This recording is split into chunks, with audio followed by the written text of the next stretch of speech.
is a live stream. No one is watching me, except they are. Hey, this is Benjamin Boyce, and it's going to do some live stream, and that means I'm talking with the ticker tape to the, let's say, the right of the screen.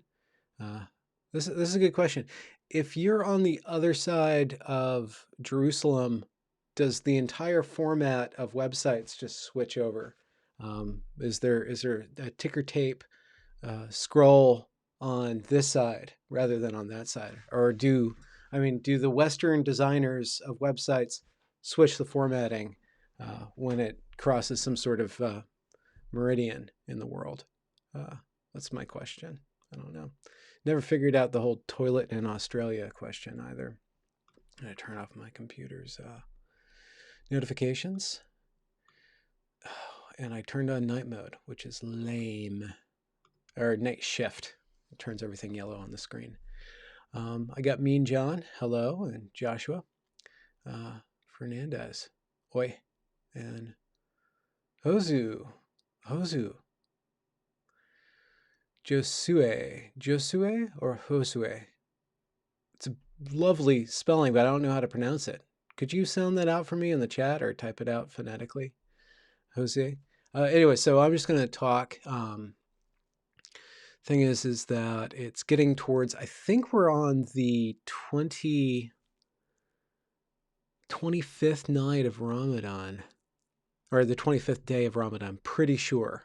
I know it's a night of power, and I know we're somewhere in the 20s, and I think it's the third night of power, which would be the 21st, 23rd, 25th, 27th, and then 29th, and then you're done. And Eid al-Fitr is on the Saturday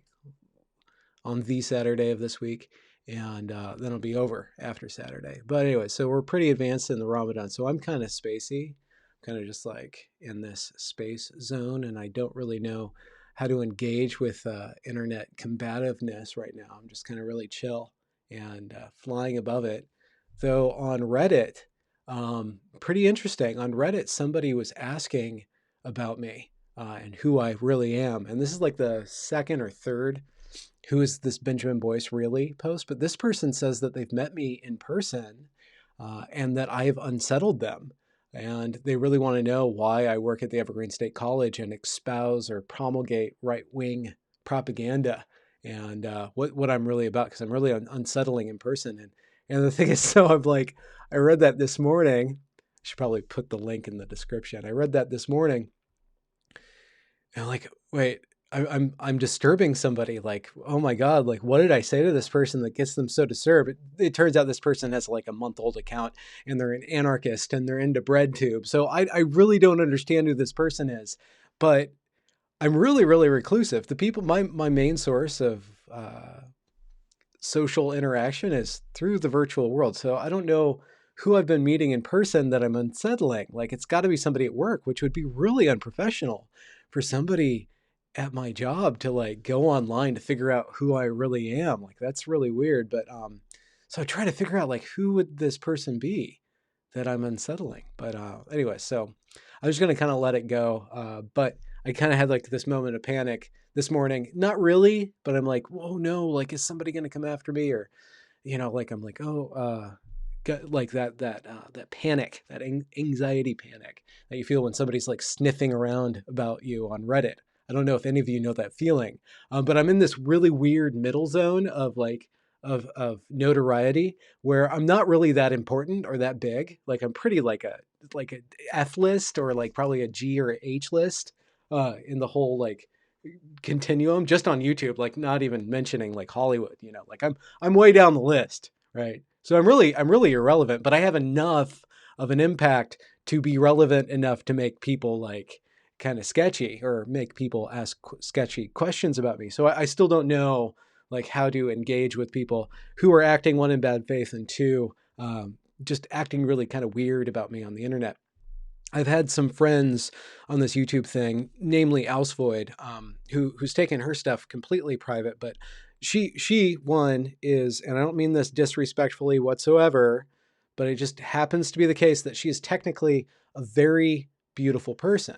and she's a female, and beautiful, attractive females get a certain amount of attention right off the bat. And that attention comes in all forms for the attractive, intelligent female on the internet. I've missed that. I missed that train. Nobody like says things like they would say to her to me, and I don't get the kind of obsessive behavior that she got. She got some really crazy obsessive behavior, so I don't get that. I'm safe. I'm in the safe zone, but eventually I'm going to pass this invisible line in the sand where I'm going to actually be a threat, and people are going to try to take me out or try to like overthrow me. At this point, I just get like really weird, snarky, or not even snarky. It's not snark.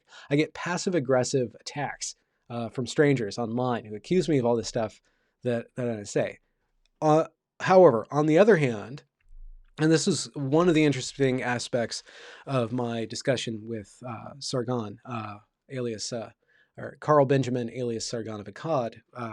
We spoke on Friday, I believe, and then I posted it on Saturday, or we spoke on Saturday. Yeah, I think I posted on Saturday.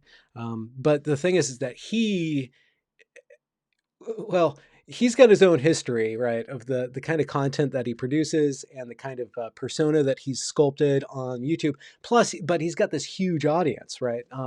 So I didn't interview him to get a bigger audience share. I interviewed him to like try to see what I could see and what I could show and interact with him. Because I'm not playing for the numbers anymore. Something happened. I'm just not playing for the numbers anymore. I just wanted to talk to the guy, but you get some spillover, probably like earned like 50 subs or like 70 subs from that. Most of them will get annoyed with me and leave, which is fine. But like I get some spillover from people who are really have it out to get him and really are critical of him. And some people are really critical of him, even though they like him. And he gets a lot of criticism. He produces a lot of content, and some of that content actually can be more or less construed as incendiary in one way or another. He'll make these comments and stuff. No judgment whatsoever. I'm just saying that the way that he interacts online gets people's goat and inspires a certain level of reaction to him. So it was interesting to see like how he handles that. It doesn't seem like it bothers him all that much. I'm still trying to figure out how to interpret that level of engagement online. I would really like to just engage in good faith with people, but you can't do that because you start talking about interesting topics, or you start like doing a deep dive in an interesting topic or a topic of something that doesn't quite make sense. Or to me, I want to explore it. It's interesting. It's got a little bit of radioactivity around it. So you're going to eventually ruffle some feathers and you just have to deal with that. Anyway, so Ramadan.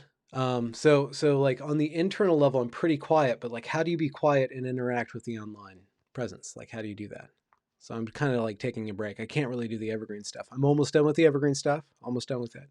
But I was going through the episode, I've been building the next episode, and it's just, there's a lot of just really intense, powerful emotions that exhaust me really quick. Just because like I'm participating in this restraint, insofar as I'm able. I'm not completely able to, but this restraining from certain modes of being right now. Anyways, it's interesting.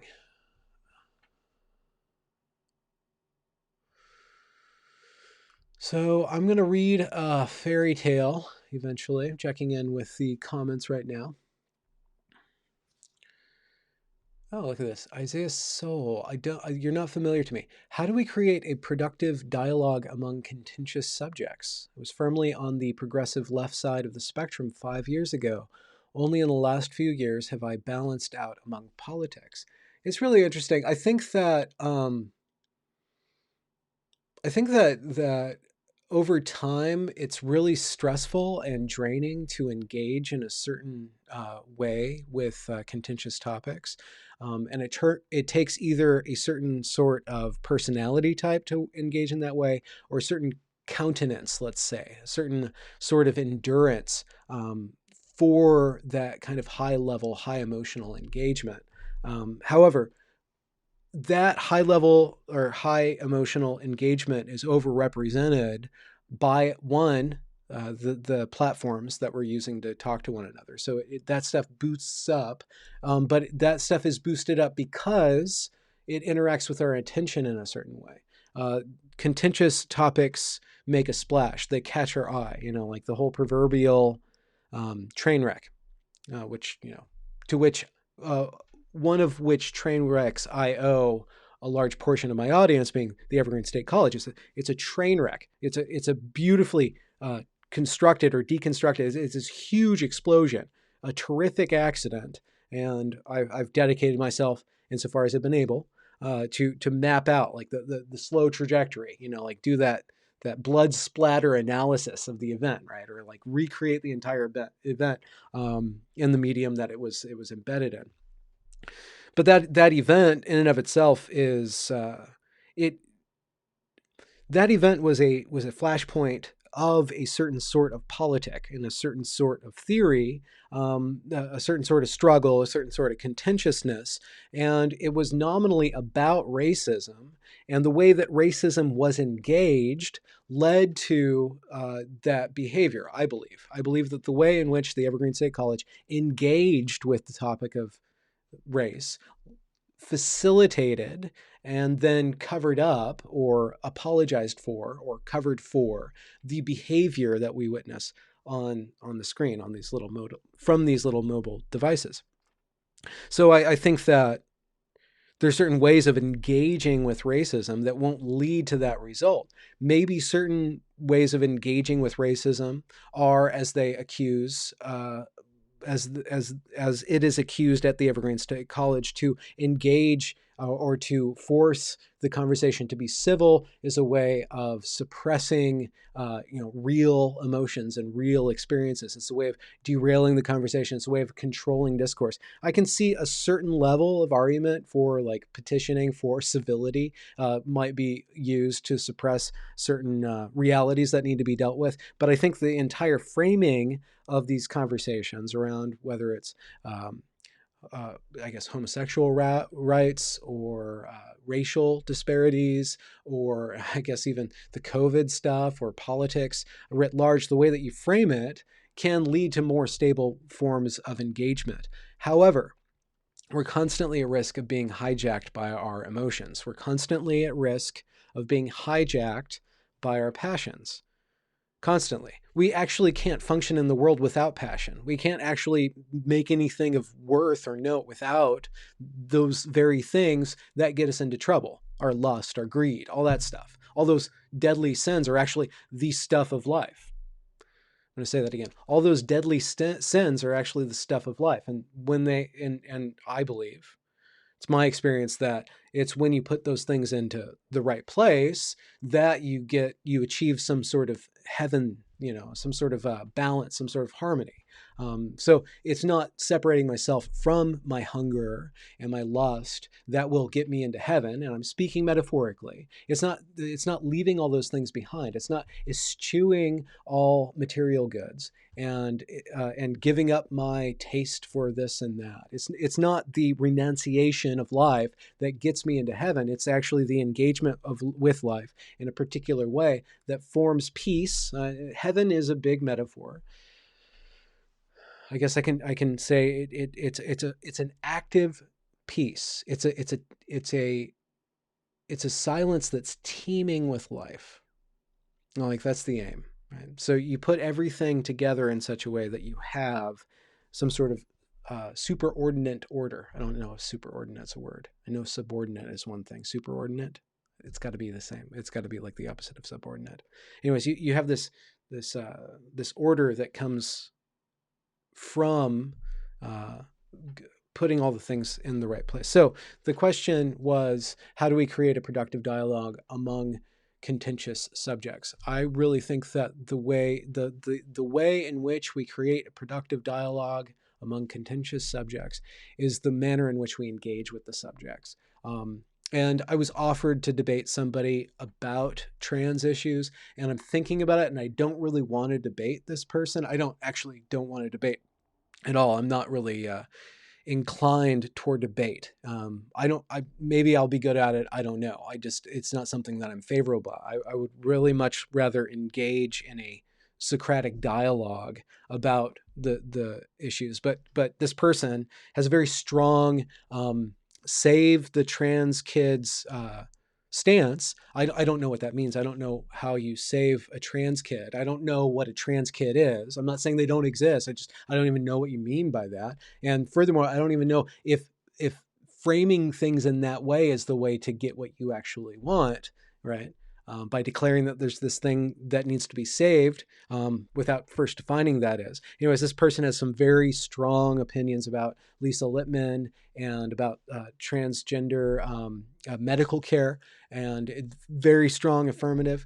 But I was just like looking, and I was going through their content. I'm looking at it, I'm like, wow, the way that they frame the whole thing is in a debate. The way that they frame their argument for saving trans kids is to go against the conservatives, is to constantly show that Breitbart or whatever, like all these right-wing outlets are the problem, or the conservatives are the problem. The way the whole thing is framed as it is a debate, as if it is a debate, as if it is a sport, as if it is something that you can win. I don't want to win. I want to understand. I want to know. I want to go to a place where I can reorder my thoughts in a way that are convincing and actually cause people to create more order in their life. I don't care if I'm right or wrong in any given issue. What I really care about is, am I framing the issue in such a way that I am moving towards a productive mode of engagement? That's first and foremost. So I don't know if you can have a debate about that. That's what I would turn the debate into. If I debated this person, I would just be asking questions to get to their basic assumptions. Like, what are those basic assumptions? Because we can argue about these policies all day long. We can engage in this sport, and that's the other interesting thing about the Sargon of Akkad interview, where he brought up that for him, that YouTube is a sport, and that was really interesting to me. I'm like, okay, like he frames engagement on YouTube as a sport. That will lead to certain outcomes. If you see it as a sport, it will completely lead to certain outcomes. And furthermore, if you engage with it as though it is a sport, you will see everybody else engaging with it as though it were a sport. You'll see, and I don't know exactly what that means. I don't mean to criticize him. I'm just thinking that way of engagement in this platform, I'm not interested in. I'm not really interested in being engaging in some sort of debate in the culture war. I don't think that solves the culture war. I think that is for culture warriors, even the people who engage and I say this, but I still play those games. I still critique things and make fun of things. I still participate in the culture war. I still play a certain game. But there's games within games, and that is one component of trying to really engage through this medium in a way that is engaging to others and productive in the end, like in the long arc. Hello, this is Benjamin Boyce, and this is just a rambly live stream. I make no pretensions to making any sort of sense or keeping on any sort of topic. I said I was going to read a story. I will eventually read a story, and it's going to be a myth or a fairy tale, so get ready for that. But before that happens, I'll just engage with more questions as they pop up in the ticker tape feed. Oh, hey, the offensive tranny. Oh. Thanks for the question. What got you interested in trans politics? Love your videos, by the way. I've said this before, so if anybody's listening to me repeat myself, I hope for their sake that I introduce a little bit something extra in this explanation. But I'm the offensive Mr. or Mrs. The offensive tranny. I wasn't making fun of him. I'm just trying to be proper. The offensive tranny. That's your pronoun. The offensive tranny. What happened was that I started covering a story about the Evergreen State College, and it was a very intersectional story. And what you had was these people vying for power in this environment, and they were using these different identities to gain power among what was happening. And one of the identities that they were leaning on was the trans identity. And you have specifically two individuals who were very over the top, actually very talented in what they did, Jamil and R. And R is the guy in the wheelchair, and Jamil's the guy who, or individual. Jamil's an interesting case. I found more video of him saying that he's not transition. He's a femme. So I don't know. Like but he wants to be a they them. Anyways, so I saw people using the trans identity as just a mode of cementing their power in that particular environment. And then about 6 months or so after the Evergreen State College implosion, something happened up in Canada at Wilfrid Laurier University, where Lindsay Shepherd, this young TA, showed a 2-minute Jordan Peterson clip discussion, including Jordan Peterson, about pronouns, about the use of pronouns. She was teaching some sort of English class, and she introduced that because, according to the story, according to her side of the story, she thought that was a very interesting bit of what are we doing with language? How is language changing? What do we do with pronouns? Like, pronouns are on the table. How do we deal with this in writing now? Which, insofar as that is a question, that's a good question. So she was taken aside and grilled for about 40 minutes, and she recorded that and put that online. And she was grilled very intensely by 3 individuals: her professor, a department head, and then somebody from like the the Stasi, like the organization of thought police or equal opportunity, some sort of office. It was really sketchy. They talked about Jordan Peterson as though he was literally Hitler. It was really funny. The guy, Rambukkana. Anyways, Lindsay went public. Those professors got in trouble. The media descended. 2017 was a big year of media descending upon college campuses. Like, we were all really interested in what was going on in college campuses. Things kind of changed since then. But that was the heyday of that. So there was a lot of media attention around that. Plus, she was pretty fetching, and she had a certain style and panache, and she was a cool cucumber and a sharp cookie. So she really played social media very, very well. Lindsay Shepherd, I'm saying. So there's that. There's a number of different components that made a really compelling, interesting story.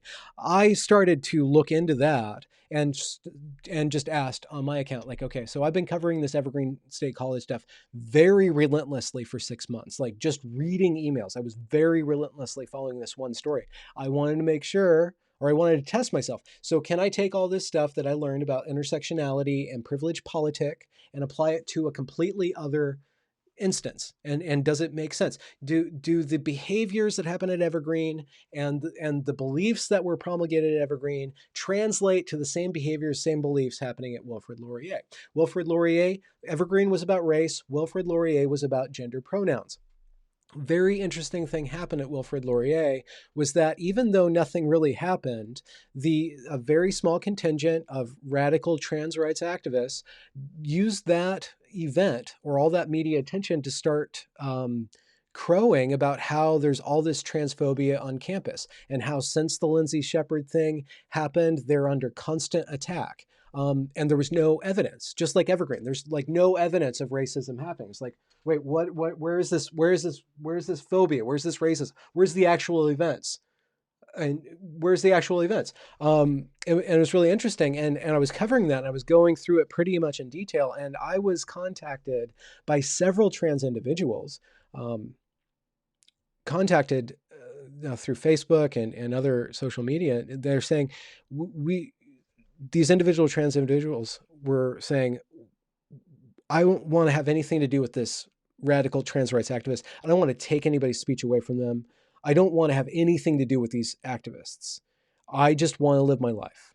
I have something that's going on in my life, and I'm transitioning, or I have transitioned, and that is a part of my life, and it's a huge weight on my life, but it's the best way for me to go forward in the world. I don't want to have anything to do with all this battle and all these fireworks and all this stuff.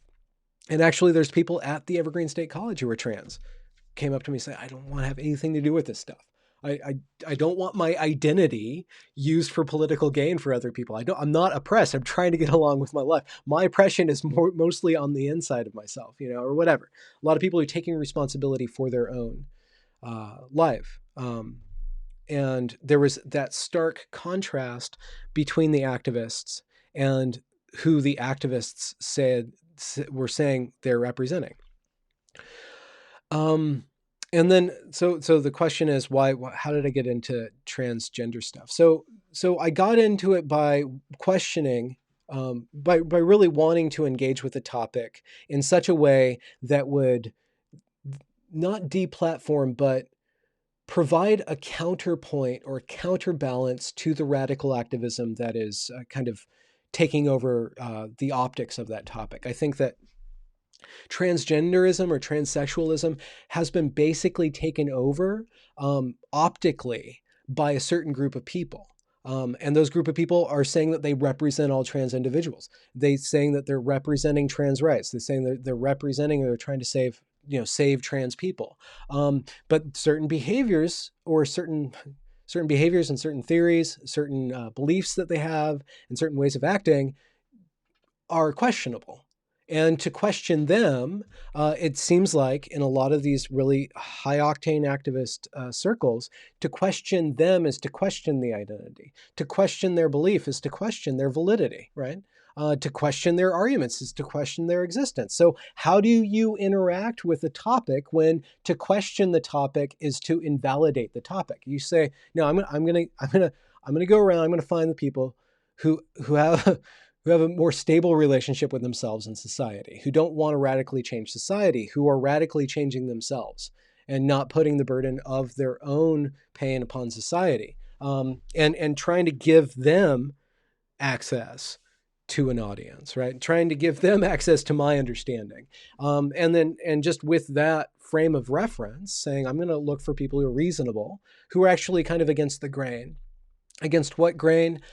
Basically, the people that my selection bias is people who are anti-collectivist, and I don't mean that in a political way. I mean that specifically in a sociological way. People who are either predisposed to not like groups or have been through a bad group experience and are now reevaluating their relationship to themselves and to groups.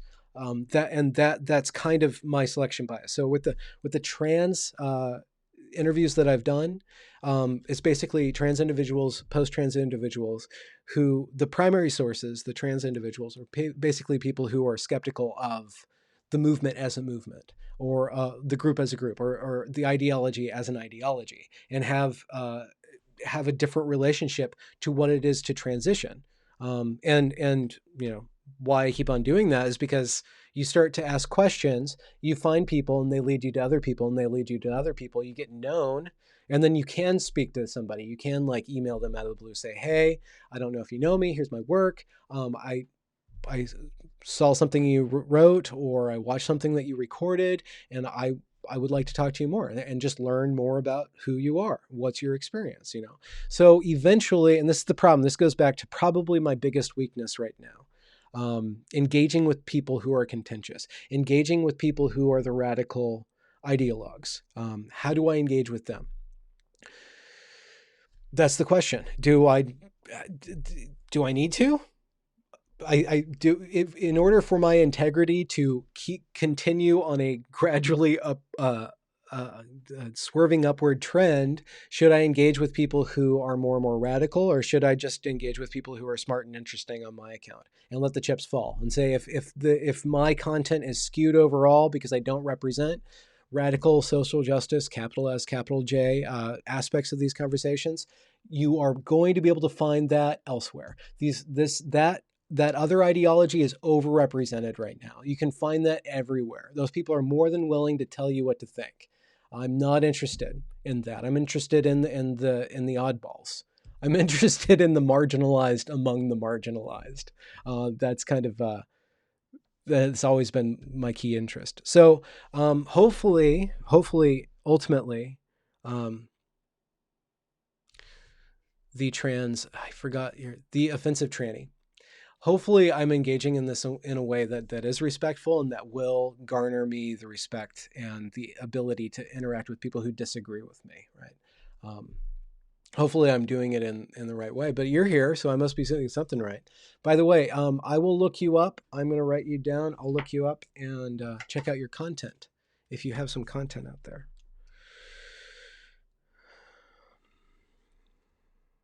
So this is Benjamin Boyce. I'm just rambling. This is just a midday ramble stream. I spoke about, I'm just speaking. I'm just speaking. Okay. You guys there's some people who are talking about individualism versus the group life.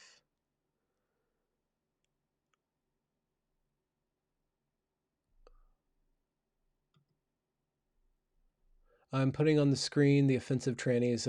Thank you for the response. I'm Marcus, by the way, and as a content creator, so you are a content creator. I will look you up after this.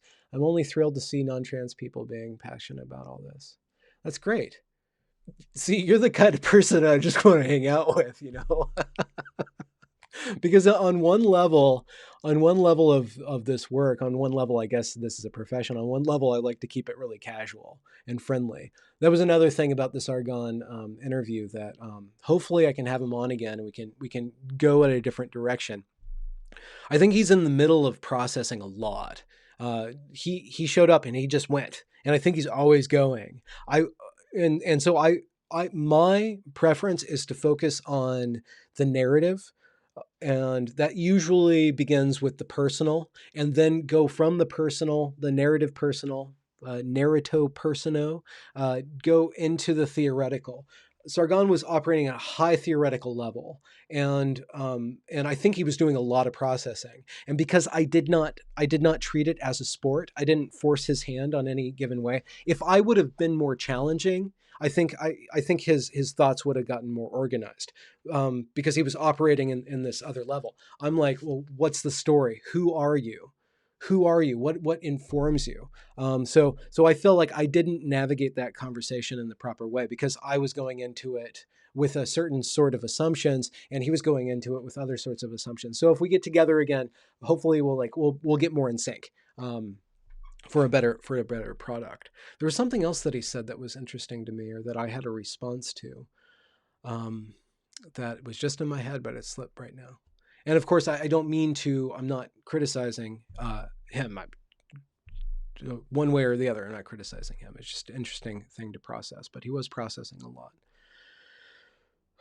Again, like how do you just upload your consciousness online? Like that's what we're doing as content creators. We're uploading our consciousnesses online. It's something to stop and think about. Like what am I actually engaging in, or what is being engaged in this mode of discourse? Like how is that shaping me? I think I did say something smart enough to get Mr. Benjamin's attention. I said that when you engage everything as an argument, the material will win. He was arguing against materialism, but he was still saying that he was an atheist. So I think that he's in between. He's like, I think it seems to me that he was in between trying to figure out some big questions, like starting to get into like the foundational religious questions, but not really ready to go there. But he has a contentiousness with materialism, with seeing all of life as a material, just purely through the material substrate. And when you engage in debate or you engage in argument, that eventually gets heavier and heavier and denser until what you're left with is a material form of thinking, a very rigid form of thinking, very logical, very procedural form of thinking. And I guess you can argue against me to say that certain forms of materialist doctrine aren't necessarily logical, or certain forms of Marxism aren't necessarily logical. But I think that with regards to engaging with the world in that way, when you engage with the material substrate of the world, it shapes you, right? To give a more human example, when you engage, okay, and this is just an example, when you engage with the opposite sex purely in a sexual way, when you engage with other people purely in a sexual way, let's just say that a big part of your social life is these dating apps, and it's really weird. Like apparently on these dating apps, guys just send their genitalia to a girl after a few texts. It's like it's normalized. This is what I haven't I've not witnessed this, but my special lady friend's sister, she's on these dating sites. She gets like these penis pictures all the time, these dick pics all the time. So the way in which the people who are engaging with each other in that way, it shapes their attention. It shapes them more and more and more until they're operating on a hydraulic level almost. And I think that that starts to leak into every aspect of your life. Like if you engage with everybody primarily as a sexual transaction, I think that's going to start to cause you to look at every transaction as some sort of pleasure-based exchange of getting something, or and another way of saying thing, insofar as you treat sex as some sort of game, that's the kind of sex that you're going to have. But there's other kinds of sex to be had. I think that, and with regards, and I'm trying to make a point here. We're like now we're in Benjamin's just processing out loud territory. If you engage with life on the material substrate, you will start to perceive of everything as having to do with some sort of material reality. Material reality has its own viscosity. The way in which you study math, it shapes your attention. I don't know if that shapes your behavior, but it shapes your attention. The way in which you engage with literature, it shapes your attention. So my question is, does everything have to be relegated to one form of attention? Is all of my life contained within the material substrate? I don't think it is. Or, again, this is going back to the Ramadan kind of topics, like insofar as I kind of disengage with that and give myself some space from engaging with, let's just say, food, disengaging from consumption starts to allow me to unlock other modes of engaging with the world. I don't know what exactly I'm trying to say.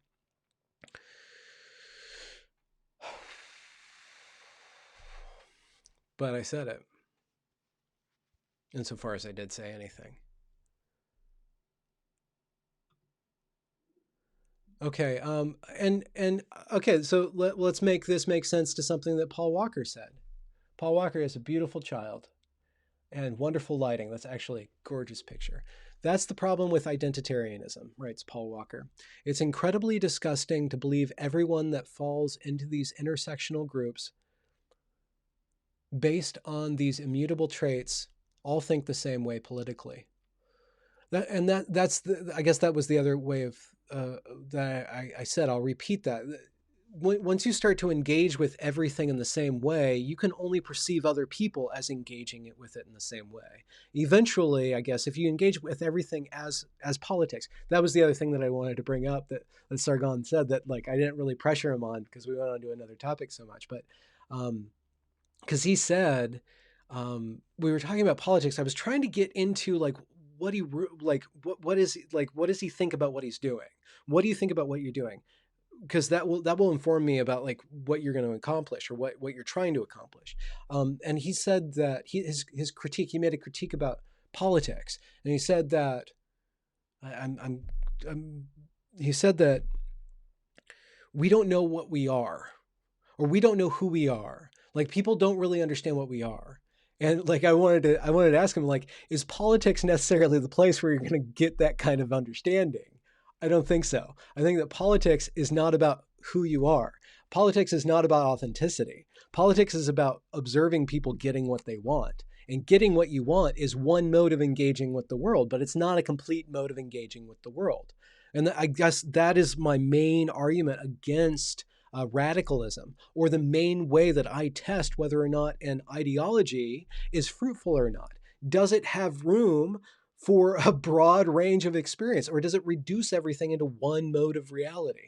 And what kind of equations really work when you reduce all life into this equation?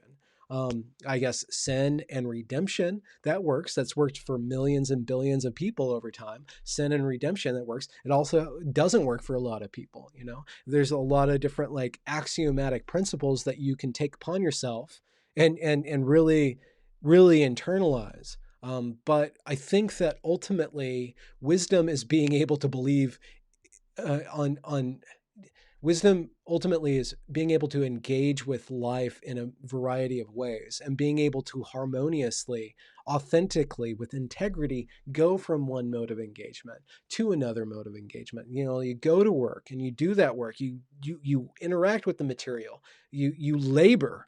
You rage. And then you disengage with that, and you go and you engage on a social level, and you joke, and you're frivolous, and you bask in just human connectivity. Somebody wrote that that was a really nice thing that somebody said, that they were upset with they were displeased somewhat with the Sargon interview um, because it was very theoretical, and they were more interested in my human content. I'm like, okay, I'm somebody else knows what I'm trying to do. Like, I'm trying to engage humanely with humans, you know, which a part of engaging in that way is debate. A part of that is ideology. A part of that is belief. Um, so I don't want to discount that. I'm not discounting belief. I'm not discounting religion. I'm not discounting debate out of hand. I'm saying that I like to couch that in something bigger. I like to couch my poetry within a story. I like to couch my philosophy within a story. That story is what makes sense to me. The personal is what makes sense to me. And the interesting thing about the personal that I've had to learn, and I still have a lot to learn, is to engage people with the personal is kind of tricky business, right? How do you allow them to tell their story in such a way that it doesn't just become a confession, or it doesn't just become somebody, you know, navel gazing, right? There's a way of engaging and investigating and kind of like eviscerating somebody, or allowing somebody to eviscerate themselves, that doesn't slide into kind of a circular solipsistic pity party, or an overly self-obsessed egocentric way of relating to themselves. And the one way that you can do that, if you're deft and the person is willing, is you kind of you save them from their ego. You know, you allow them to engage with their life in such a way that it's not about their own self-importance. And because you don't put the stakes of them having to prove anything, right? You remove the need for the ego in their relating to their life. You know, like you remove that need to make a point, to prove themselves as good, as right, as just, or you allow their quest to prove themselves as good and right and just to actually be in the context of something greater than just that one event. Like, where you're from, where are you going, what are the experiences that you've had that inform why do you want this stuff. You know, there's certain questions or vacancies that you can introduce that shirk the burden of the ego from the interviewee, so that you can really get a really clean, clear picture. And through that clean, clear picture, like this connection, this authentic, intimate connection with the subject of the interview. And insofar as you do that correctly, and I have a lot to learn on this account, but this is what I want. You can actually give people access to intimacy with all these other people through the medium of publishing it. You know, like, you sit down, you ingest this content, you ingest this interview. There's some good ideas, but you feel closer. You're like, oh, I see more of that person as a person than I did before. And a lot of political discourse isn't like that. And it shouldn't be, I guess. And insofar as it's not, I'm not really terribly interested in it. I get interested in it when it shuts that stuff down. I get interested in politics when it encroaches on non-political territory, I guess. And so I'm political insofar as I think that politics needs to be curtailed and put in its place, you know, in a way. Anyways, bit of a breather. You guys are rocking it out there in the comment. Tick it down. You guys are talking about discrimination.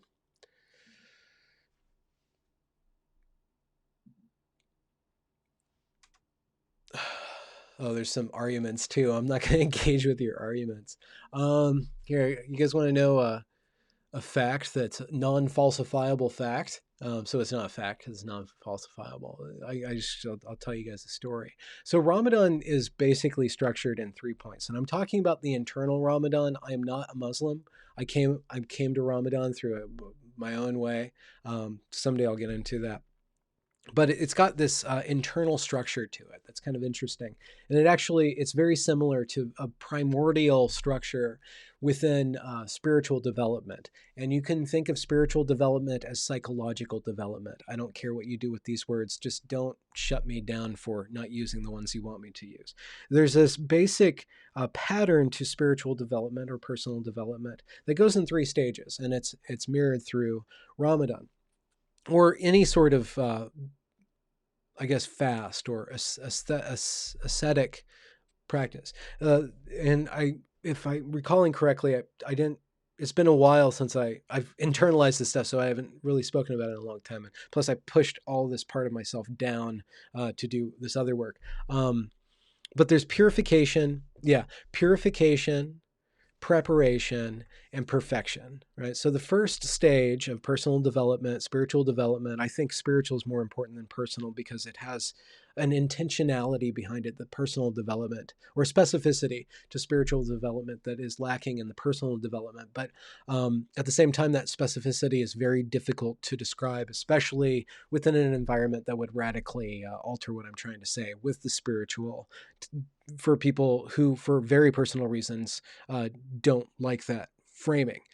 So I don't want to engage with the debate. I just want to say that there's a certain path toward enlightenment, path towards consciousness that is put into practice that then manifests in these 3 stages. So there's purification, and then there's preparation, and then there's perfection. And this is ancient stuff. This is found in several different traditions. It's part of the perennial philosophy, to steal a page from Aldous Huxley's book. So that first stage of purification is really analogous to how difficult it is in the first 10 days of Ramadan to not eat. It's really, your body's like constantly telling you, why didn't you eat yet? Why haven't you eaten it yet? Look at that picture in your brain. Look at that picture online of that soup. Oh, look at that hot dog that just walked by. Oh, look at those, what are those, like egg rolls? Don't you want those egg rolls? Like, oh, you know what you should do? You should cook some steak tonight. Like, your body's just constantly giving you this input, like this demand. It's like, why are you not giving me what we agreed that you would give me, right? You made a pact with your body once you started taking control of it that you would feed it. And then all of a sudden you're like, I'm not going to feed you. Well, the body's got some things to say about that. And it's kind of difficult. And like for me, blood sugar gets low. My attitude gets really bad. I get into a place where I'm really weak. And really like sensitive and just like touchy, right? And that sensitivity, that negativity starts to come out of me. Like that attachment to the power of the food that I was kind of borrowing from the food and turning into me, it's put, strain is put on that, like that assumption of having food is put into question. My assumption to my relationship to food, not only to having the food, but then to turning the food into energy is questioned. And I'm brought into a state of separating from that kind of unconscious process of just eating whenever I feel like that. It's brought into my consciousness, and I have to constantly say no. I have to say no to it. Then there's the second stage of spiritual development, or in Ramadan, and that is symbolized in the translation from being okay with not having food. Actually, and Ramadan's a really, really easy fast. It's basically you can do it in different ways. I do a very simple Ramadan, and I'm not perfect with it, but I just do 6 to 6. I get up at 4:30, I have breakfast, and I drink some water, and then I don't eat until 6, right? So it's really easy. It's not about, it's like intermittent fasting. It's actually probably pretty healthy for you, especially if you, some sort of wood chipper just drove through my backyard. All right, if things get loud here, it's because there's a wood chipper right next to me. So the second stage is preparation, and that purification process is still ongoing. Like the toxins are being leached out, and by toxins I mean attitudinal toxins and also physical toxins. You get kind of into a sensitive state, but you are gaining some sort of homeostasis. You're gaining some sort of equilibrium in the process of the entire journey. And that preparation is an interesting process. And I've seen it through my books. I've seen it through my career. I've seen it through my life. Like there's this, you sacrifice something. And that first stage of the sacrifice is pain. And then the second stage of the sacrifice is this transition into being free. But that freedom is temporary because you sacrifice something for a purpose. And so that second stage is you're waiting for the result of what you did. You had the idea, you put it into action, and now you're waiting for the result. You're waiting for the fruit. So that second stage of Ramadan or any sort of practice is the sacrifice is done, or you're well into the sacrifice that you're no longer so engaged with the act of sacrifice. You're in that hollow space, and things start to move around in your life or within yourself. You start to gain a quiet that isn't just there because you don't have energy. You start to, like, on the level of just a purely physical way of looking at this, the hunger gives way to kind of this glee at not having to eat anymore, right? But you still haven't gotten to that next stage. And that next stage is symbolized in, or it's called perfection in the ancient esoteric traditions. In Ramadan, it's for me, and this is probably the 15th or the 16th time that I've done it.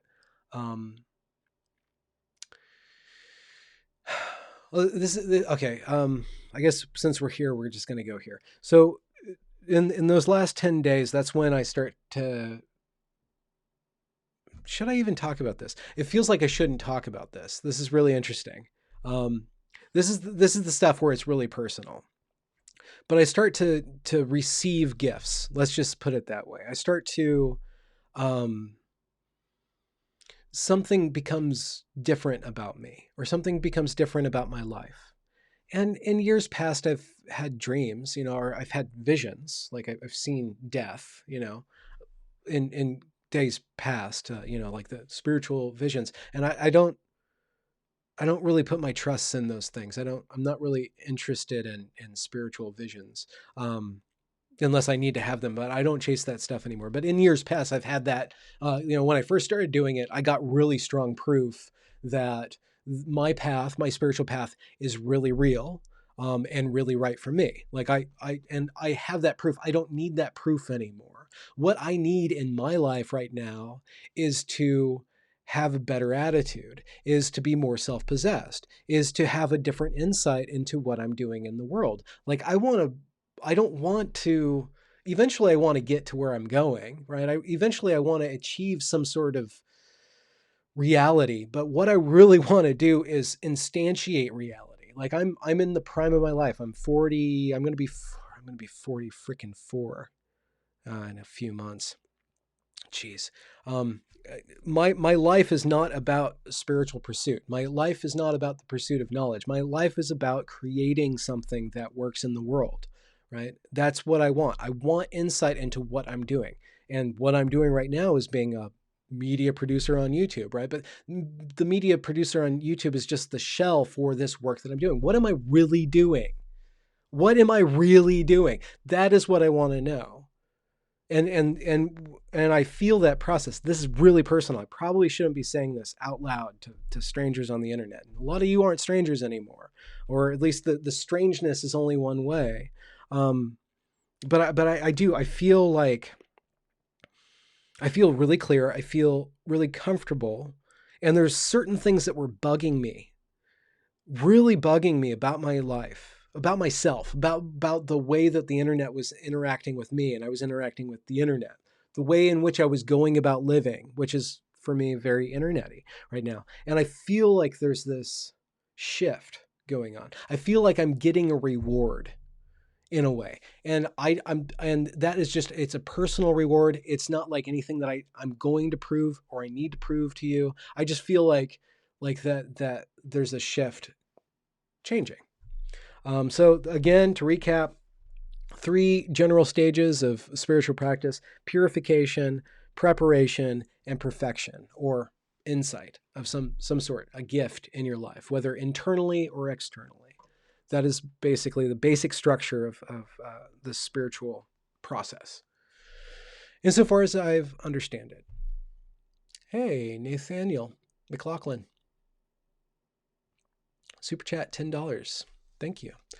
Time someone ponied up. Love your work. Do you believe that COVID-19 has accelerated mainstream media authoritarians' penchant to censor? See Computing Forever's latest YouTube video, for example. Oh, geez. This stuff is really, really worrisome. It's really worrisome.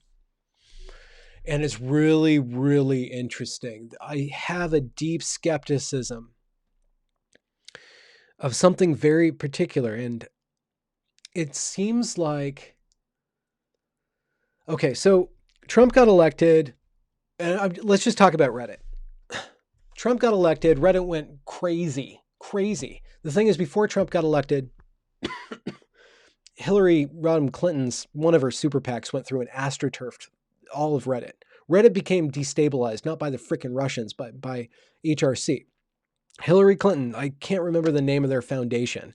They spent millions of dollars just astroturfing Facebook and astroturfing Reddit. And Reddit was for Bernie Sanders. Bernie Sanders got kicked off. So by default, they're for Hillary. Trump gets elected. They go crazy. They go absolutely insane. And now it's just this constant stream of hatred towards Trump. Just constant. And I'm just talking about politics, and I'm not really interested in politics. I don't really mean to judge them. I'm just trying to establish a pattern of behavior. Now, COVID-19 comes through. The government locks down the economy. Who is fighting for the economy now, right? It's the working class people. The working class people are out there in the streets. All those freaking communists, I'm sorry, I don't mean this in a slight way, but all these so-called progressives, let's put it that way, all these so-called progressives are now relentlessly mocking the working class for wanting to get back to work. The progressives are relentlessly mocking people who are standing against the authoritarian. While at the same time, and this is a total straw man, right? What's a total straw man is the same people who say that it's really difficult to make an accusation of hypocrisy stick to a movement, because there's different people in a movement that align on some values and align on others. And they don't actually all hold this contradiction, but there's a definite contradiction of the progressive movement mocking working class people for wanting to get back to work. It's really interesting. Furthermore, these people who are so up in arms about Trump being like this super authoritarian are like championing the expansion of authoritarian government. It's like, it's really have your cake and you eat it too. Or like, let them have cake and I'm going to eat mine too. It's really strange to me. It's really strange. And now, and this is totally stupid. And I don't mean this in a way that I'm being negative. I don't want to interact with heaviness, but it's ridiculous. It's ridiculous. Now they're fat shaming Trump right now. Like all these people who are down with fat studies are fat shaming Trump on Reddit or on Twitter now. It's interesting that if you're so obsessed with the negativity, you will go to no lengths to slander your opponent. You will sacrifice every last virtue that you hold to win. If you establish in your head and in your life that your job is to win, your job is to defeat this other person, you will destroy everything in your life in order to destroy them. It's a really interesting thing. That's why I really think it's really important to engage in, or to provide different sorts of engagement with these issues. It's like, what are you guys doing? What are we really doing? What are we really doing? And I think that ultimately, quarantine, insofar as it is a good thing, it's given us an opportunity to relax and disengage just a little bit. And I think that is really necessary for the world to just stop for a little bit. Now, I'm sure that most of us are wasting this opportunity to really develop some internality and to really like process and stuff. But I really have a lot of hope that this period of disengagement from busyness has planted some seeds of change, of progress, that start from the inside out, that start in the way that people treat other people, that start in the way that people view the world. That's a hope. It's probably not true, because ultimately what's going to rule the world is the passion. What's going to rule the world, what's going to rule attention is war and is anger and is pain and is strife and is offense. I get that. I don't think that ultimately that's what's going to save the day, but that's what's going to rule the day. And I participate in that too. I have to. I can't not participate in that. I don't know where I was going with that. Are you guys still fighting? Can't you all just get along? I'm gonna scroll through. I'm gonna leave you guys with the fairy tale. Thanks for showing up. We'll see what sort of attention that this gets to me. I wanted to talk about Olin. I probably shouldn't read anything. There's this book of stories that I have to go through and clean up. It's about the first 3 generations after Adam and Eve come out of heaven. And it's just me like resurrecting different mythologies that I like and putting them in dialogue with one another. Basically ancient Irish, ancient Semitic, and ancient Hindu mythologies. I'm just having them have a little discussion with one another. And I'm pretending that I'm rewriting the Bible. But there's some missteps in there, and I have to go through both on the sentence level and then on the story level. I have to figure out what I was really doing and clean some things up. I started writing this on a playground, actually, when I was a preschool teacher. I was just walking around, and I had like the iPhone 4, and I just started writing while I was watching the kids, just sentence by sentence. I'd take care of something, and then I'd come up with a sentence, and like that little writing restraint, like the old school iPhones. I don't remember how big they were. They're really small. No, so that really helped me to focus and hone in on like just the absolute necessary words and actions and states. Oh, there's this story about Eve dies. Maybe I just tell you the story. So eventually Eve dies, and Adam gets really sad, as you imagine. And they have like thousands and thousands of kids, because they're super people, right? They're like the template. And Eve dies, and her body doesn't deteriorate because she was assembled in a higher world. Like every cell of hers was like taken from the world, and then I don't know exactly what happened, but like something weird happens in this book where mankind wasn't thrown out of Eden, but they were invited into the world, and so the spiritual soul of man and reached down, and matter reached up, and they interlocked, and they folded down, and then man and woman came into the world. So basically what happens was that matter like went up into Eden and like kind of was stitched into a shape that housed the soul of Adam and Eve. And when Eve dies, like her body doesn't die. Like her spirit just goes back up to heaven, but her body's actually it stops not growing. Like there's so much life and power in her, and in the echo of her soul, that her body stops not growing anymore. It just starts growing bigger and bigger and bigger and bigger and bigger, because life just wants to participate in it. And it just absorbs, the world just absorbs into her. So Adam has to like go and bury her. And he has to leave the world to do that. And in this story, the world is just Pangea. It's just one kind of basically this odd disk. All the continents, the world is uniform still. Like the continents separating is a symbol for mankind separating into different races. But like we were just one entity. We're like one ovum. Like we haven't differentiated in these different zones or anything like that. I mean, there's different cultures that spread out, but there's this basic unity that's symbolized in Pangea at the very beginning of time, at the beginning of history. But Adam doesn't want Eve buried in the world, or on what's called the world. So he decides to go up north, and there's this shipwright.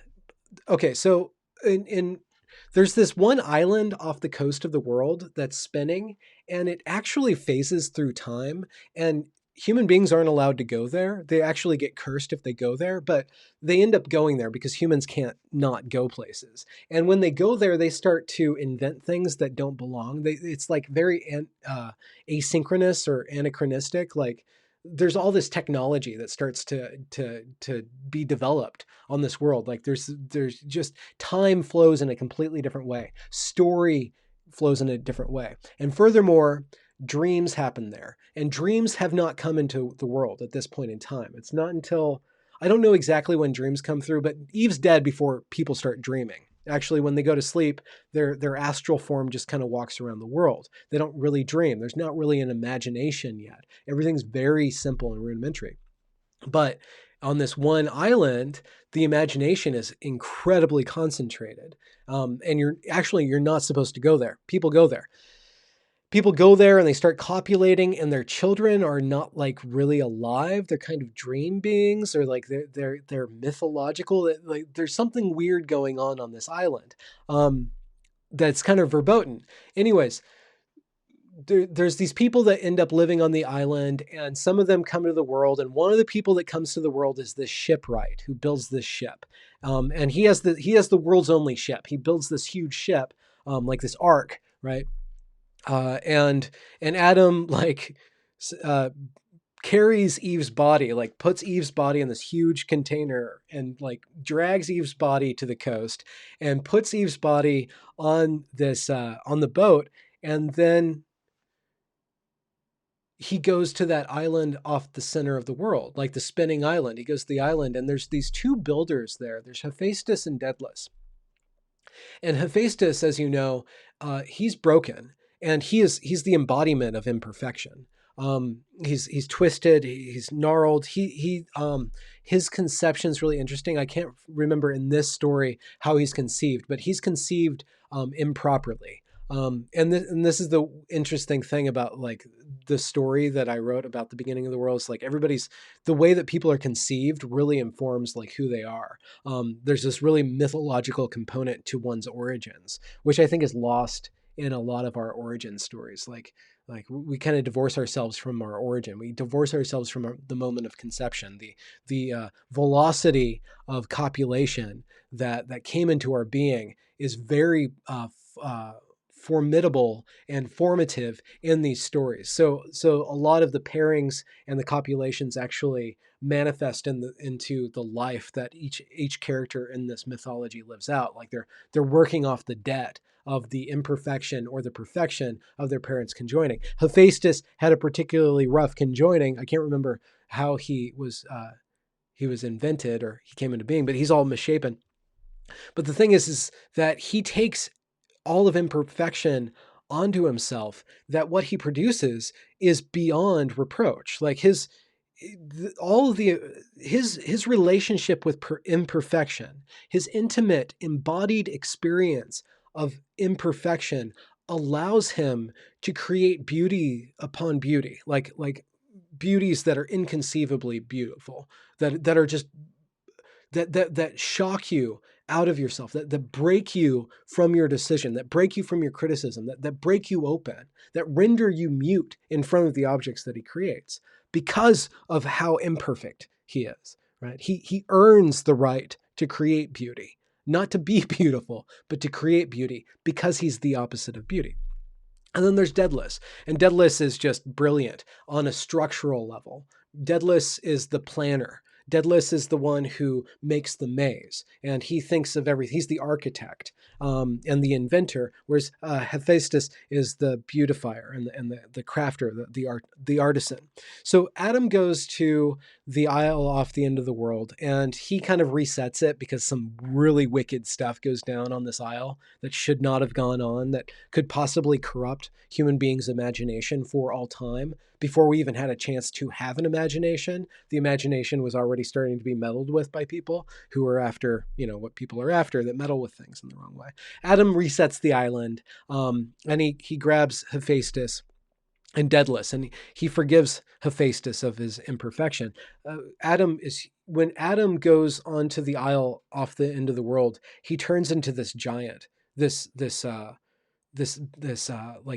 primordial, incredibly scary entity, like huge, where his eyes themselves are recreating everything.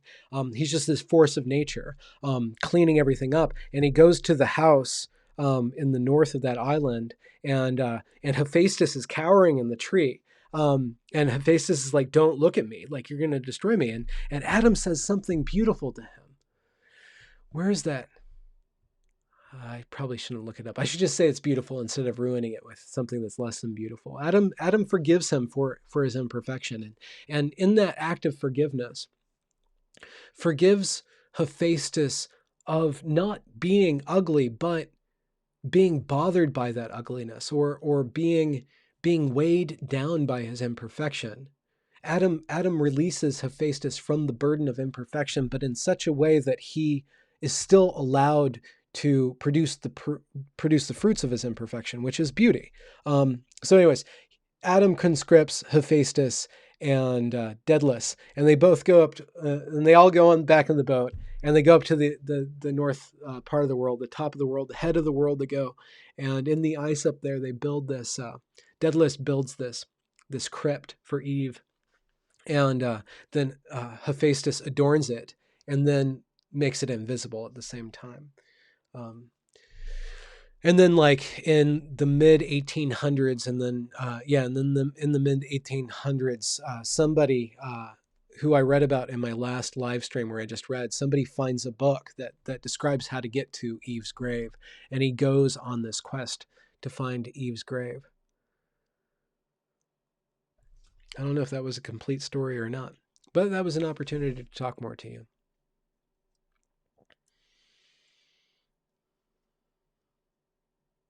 Oh, this is good. This is a little fact. Kevin Duggan's got facts, guys. It's currently illegal in some states to build a boat and sell it.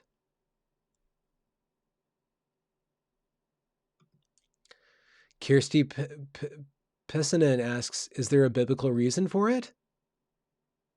Like this weird kind of, should we bring up foreskins? Is it the time of the live stream? Is it the time of the live stream to talk about foreskins? Speaking of biblical reasons? No. Sorry for screaming. Hopefully that didn't blow out your speakers. Hopefully you guys can even hear me. I have a new audio setup because everybody would constantly bug me about this thing. So I got this new pop filter, but it doesn't work. Pop, pop, pop, pop, pop. So anyways, I have to, Tracy K, I need to, I have so much rewriting to do. I wish the writing paid as well as the YouTube stuff does. The YouTube takes so much attention that I can't write. Like writing causes me to not be able to communicate in this way. I just need discipline. You know what? Screw it. I just need to go. I just need discipline. I just need to spend 3 hours every morning working on the books. Get all those books ready. Get them all ready. Get them out there. Anyways, that was an hour of live stream, Benjamin. I hope you guys are good.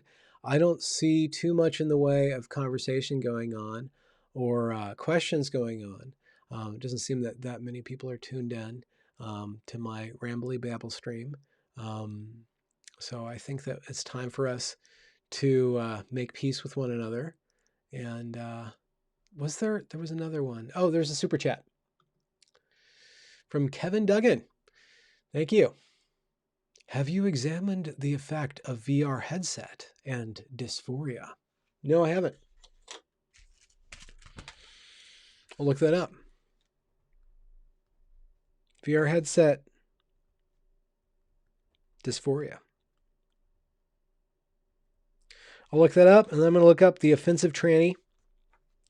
And if you're just tuning in or you're editing this to cancel me, that was actually the name of the person. I didn't use that word. I didn't use the TRANNY word as a bad word. I used it as a descriptive word of somebody who called themselves that. So piss off, you wanker. I mean that respectfully. The eyes of God is my prize.